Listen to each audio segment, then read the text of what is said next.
guys, so if you can't find your artwork, or in your Miss Lay Marinelle's class, sorry, you're going to cut out your balloon like I have started here, and then of course you're going to take that balloon and glue it down on your blue piece of paper.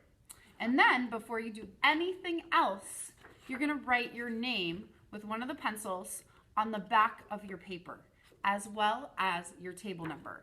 So I sit at table 1, I'm going to write my name and a 1. All right, now, after you get that done, you get to do the fun part, which is starting to add your color.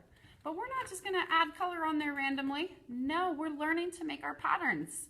So right here, I cut out some really skinny pieces of construction paper because this space is really skinny. I don't want to cut out ones that are really big if the space that I'm using is pretty skinny like you see there.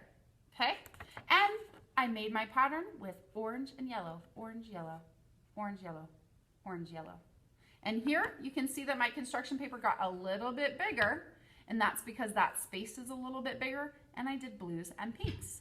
So right here I'm going to show you how we're going to fill up this space in the middle, and I'm going to cut out slightly bigger pieces of paper.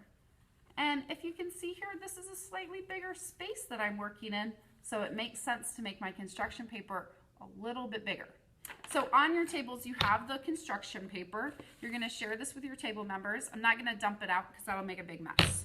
And I'm going to pick out 2 colors. I decided I'm going to work with yellows and greens. So looking at the space that I'm working with, I'm going to cut out some shapes, some squares of paper.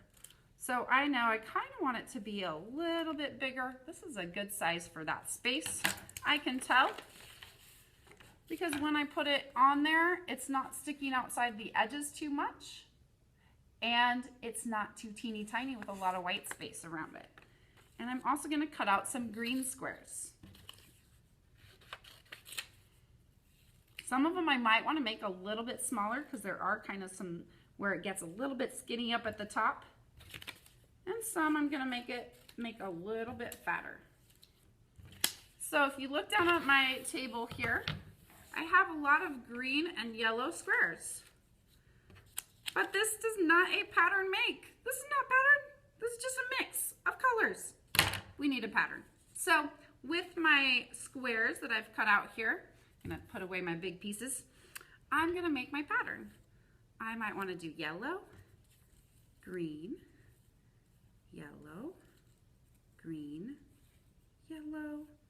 All right. And now that I have my pattern right here, I'm going to start to glue that down on my paper.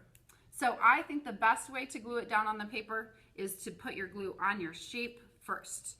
And I'm going to show you my nice little dots. Notice that my dots are not super big, they're little. And I have some dots in the middle and I have some dots on the edge. And I'm going to press it down on my paper.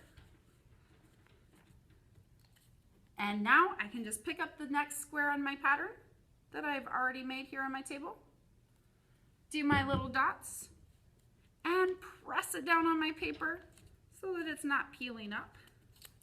And I'm going to keep going until my space is filled.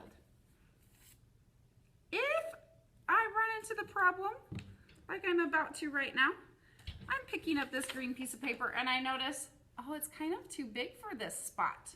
Well, I can fix it because I can take my green piece of paper and I can cut it a little bit smaller so that it fits in that space a little bit more nicely. Dots. And I put it on there. So now I have the pattern in the middle. I can even cut out a little teeny tiny piece of green paper to put up here at the top if I would like. And then next I'm going to do the space over here, and then finally this space over here. And each time I do my spaces, I'm going to come up with a different pattern.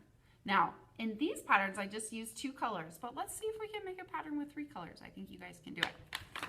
All right, have fun.